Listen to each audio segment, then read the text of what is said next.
invocamos o nome santo do Senhor. Santo anjo do Senhor, meu zeloso e guardador, se a ti me confiou a piedade divina, sempre me rege, me guarda, me governa, ilumina. Amém. Muito bem, se você tem a prática louvável de meditar a palavra todos os dias, você percebeu que não são as leituras que são propostas na liturgia de hoje, porque estas são leituras da missa votiva ao preciosíssimo sangue de Jesus. E como nós estamos fazendo este caminho durante estas 2 semanas passadas e hoje terminamos, como já falamos, a importância do precioso sangue de Jesus para nós, porque nós precisamos ser devotos, clamar e pedir a este sangue de Jesus. E hoje as leituras nos iluminam também neste caminho.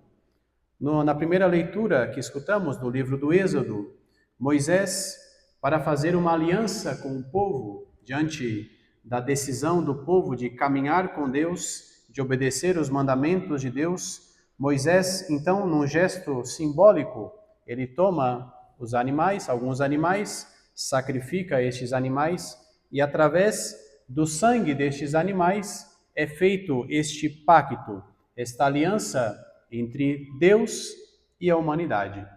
Mas esta aliança, como nós já falamos nas semanas anteriores, é uma aliança que ainda era falha, ainda não era total. Faltava algo para que esta aliança pudesse ser definitiva entre Deus e o homem.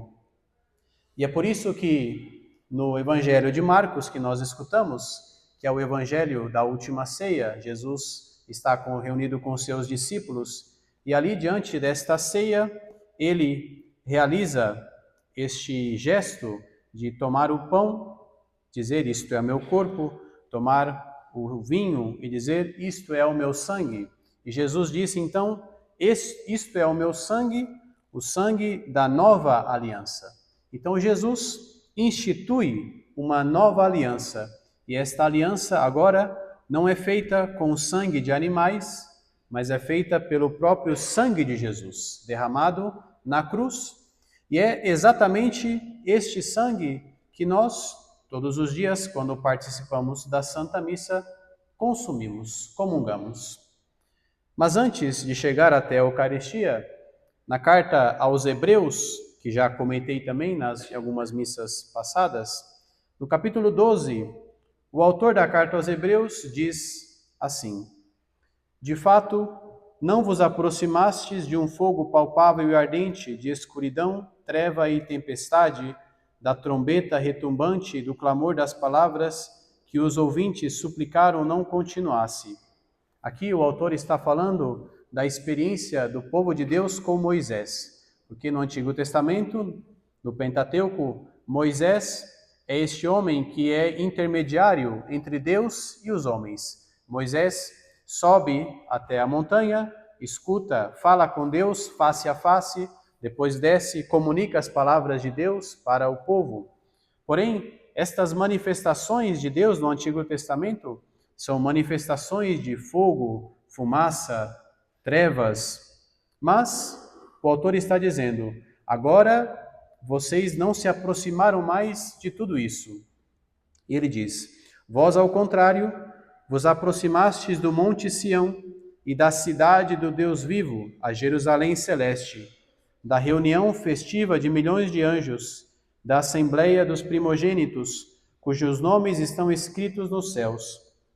Vós vos aproximastes de Deus, o juiz de todos, dos espíritos dos justos, que chegaram à perfeição, de Jesus, o mediador da nova aliança e da aspersão com um sangue mais eloquente que o de Abel. Então, o autor da carta aos Hebreus está nos dizendo que existe um sangue que é mais eloquente, que nos convence mais, que nos fala muito melhor do que o sangue de Abel. Você deve lembrar no livro do Gênesis, Abel era irmão de Caim. Caim, por inveja, matou Abel, e o sangue de Abel, então, diz a palavra, começou a escorrer pela terra, e a palavra diz que o sangue derramado na terra clamava aos céus, clamava a Deus. Mas o autor da carta aos Hebreus está dizendo: existe um sangue mais poderoso, existe um sangue que clama muito mais, que convence muito mais, e este sangue é o sangue de Jesus. Pois bem, como falei, nós temos a graça e a oportunidade de todas as santas missas poder receber o corpo e o sangue de Jesus. Lá no Evangelho de João, no capítulo 6, o capítulo onde Jesus fala da multiplicação dos pães e do pão da vida, ele diz no versículo 53, Jesus disse: em verdade vos digo, se não comerdes a carne do Filho do Homem e não beberdes o seu sangue, não tereis a vida em vós mesmos. Quem come a minha carne e bebe o meu sangue tem a vida eterna, e eu o ressuscitarei no último dia. Com efeito, minha carne é verdadeira comida e meu sangue é verdadeira bebida.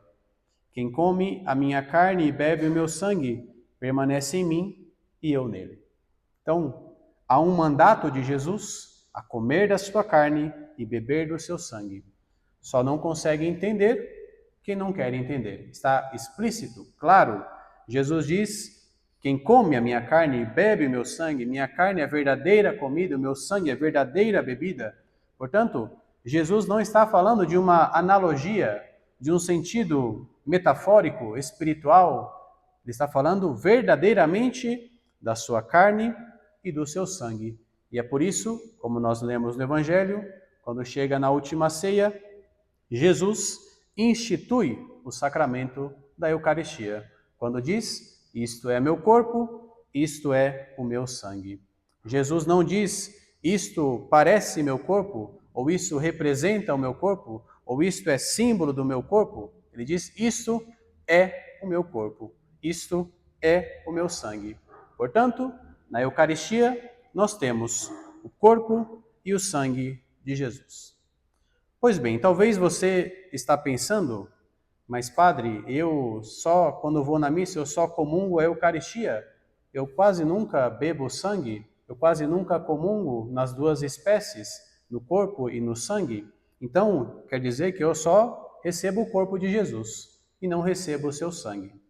Mas aqui é onde entra a graça que nós recebemos, porque a igreja nos diz, e isso até a Idade Média, mais ou menos, nas Eucaristias celebradas, todos os fiéis comungavam nas duas espécies, ou seja, no corpo e no sangue de Jesus. Porém, com o passar dos anos, a igreja foi compreendendo que era preciso zelar pelo sangue de Jesus, porque você pode compreender, distribuir a Eucaristia já é algo complicado, no sentido que nós estamos distribuindo não uma bolachinha, mas é o corpo de Jesus. Portanto, é preciso ter o máximo de atenção, de reverência, de adoração. Agora imagine ter que fazer isso com o sangue também, porque o sangue é um líquido, portanto é mais fácil de derramar, é mais fácil de cair no chão, e se cair no chão é mais difícil de purificar, diferente do pão, que é mais fácil.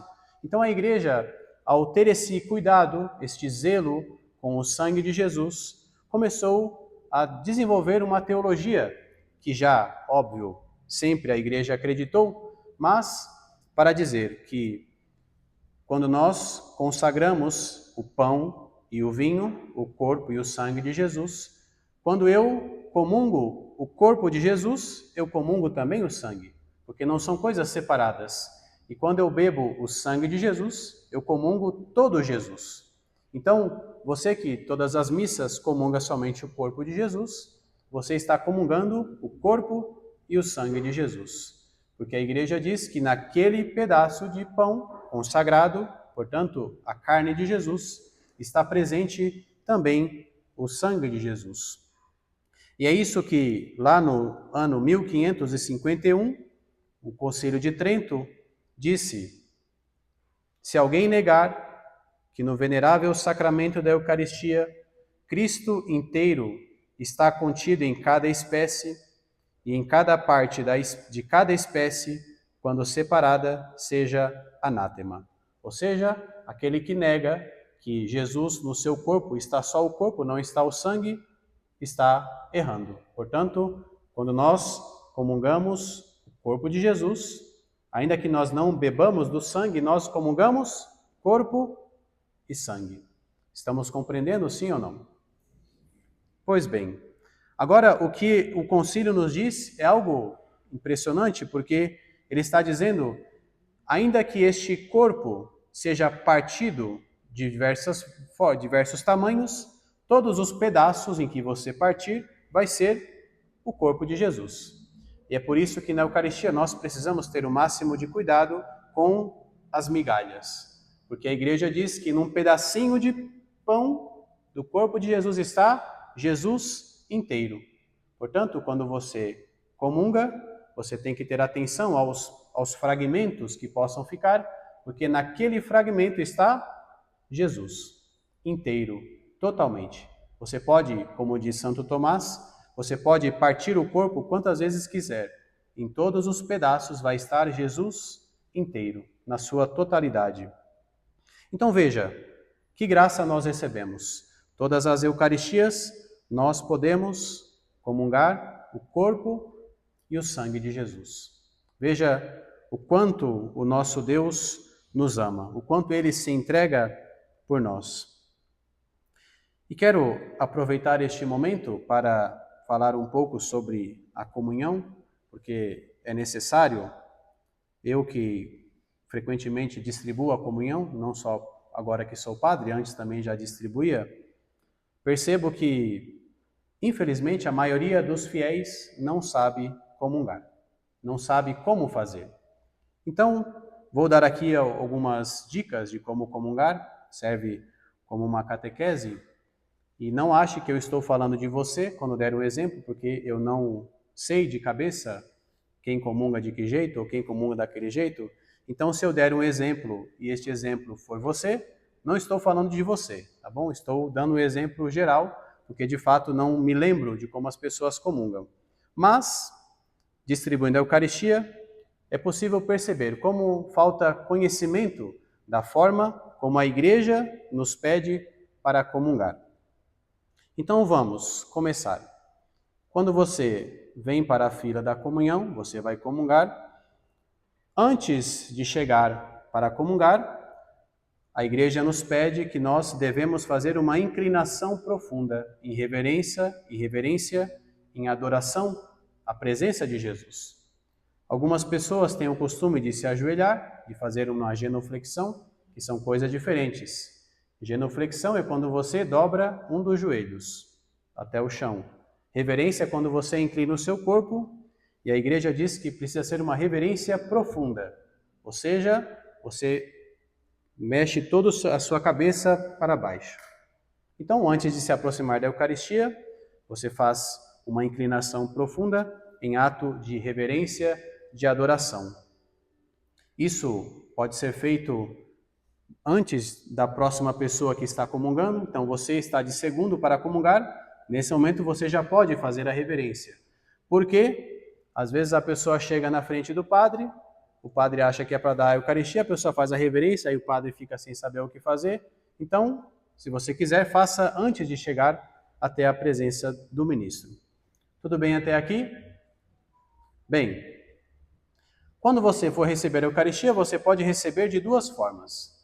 A Igreja diz que a forma ideal é na boca, ainda que em alguns lugares se diga o contrário, mas a Igreja diz que a forma ideal é comunhão na boca. Vamos supor que você vai receber a Eucaristia, você deseja receber a Eucaristia na boca. Você pode ou ficar de pé ou se ajoelhar diante do ministro.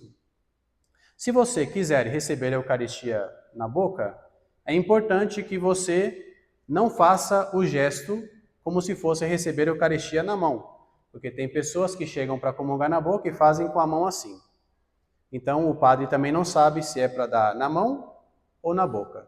Então Então, se você deseja receber a Eucaristia na boca, ou fique com as mãos para trás, ou com as mãos não em forma de que você deseja receber na mão.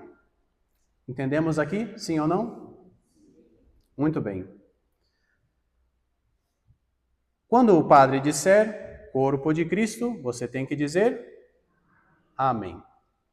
O amém é preciso ser dito antes de comungar. Então não espere comungar para dizer amém, ou seja, o padre diz corpo de Cristo, amém, você recebe a Eucaristia.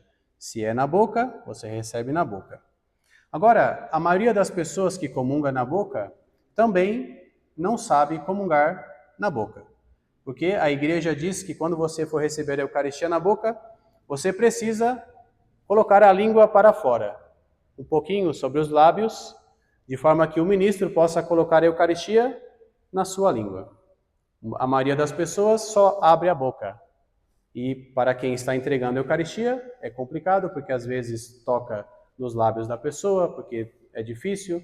Então, a maneira correta de comungar na boca é colocando a língua para fora, assim. Parece estranho, mas esse é o gesto correto de comungar na língua. Perdão, na boca, onde o padre coloca a Eucaristia na sua língua. Pois bem, você comungou. Se você quiser, pode fazer um sinal da cruz, como gesto de reverência. Volte para o seu lugar. Se você deseja receber a Eucaristia na mão, você tem o seu direito, a igreja permite também isso. Você precisa colocar a mão esquerda sobre a mão direita. Então, todas as pessoas têm que chegar com as mãos assim. Porque, quando você for receber a Eucaristia, o ministro vai colocar a Eucaristia na palma da sua mão. Então, não se pega a Eucaristia assim, ou seja, você espera que o ministro deposite a Eucaristia na palma da sua mão, aí sim você pega com a mão direita e leva até a sua boca e comunga. Agora, também não faça, como já vi, pessoas que recebem a Eucaristia e fazem o sinal da cruz com a Eucaristia na mão, porque não deve ser feito. Você deseja comungar na mão, pegue a Eucaristia, coloque na boca, na frente do ministro, não saia com Jesus, pela igreja, na frente do ministro você deve comungar. Então, esta é a maneira correta de que nós devemos comungar. E talvez, se você, por algum motivo, não faça desse jeito, tente começar a fazer desse jeito, porque é o jeito correto, o jeito que a igreja nos pede para comungar. E claro, tudo isso é preciso ser vivido com muita reverência, com muita adoração. E como eu falei no começo, nós estamos recebendo a Jesus. Então, se você também recebe a Eucaristia na mão, perceba se não ficou algum fragmento da Eucaristia na sua mão, porque todo fragmento está Jesus. Todo pedacinho de Eucaristia está Jesus inteiro. E para finalizar, no livro do Apocalipse, no capítulo 7, o livro do Apocalipse é o livro da revelação do céu, a liturgia celeste. E lá no versículo 13, diz assim: um dos anciãos falou comigo perguntando: estes que estão vestidos com túnicas brancas, quem são e de onde vieram? Está falando do céu. Eu respondi: tu bem sabes, meu Senhor. E ele me disse: estes são os que vieram da grande tribulação, lavaram e alvejaram suas túnicas no sangue do Cordeiro. Então, o livro do Apocalipse nos está dizendo que nós, quando chegarmos ao céu, chegaremos porque fomos purificados, fomos limpos pelo sangue de Jesus.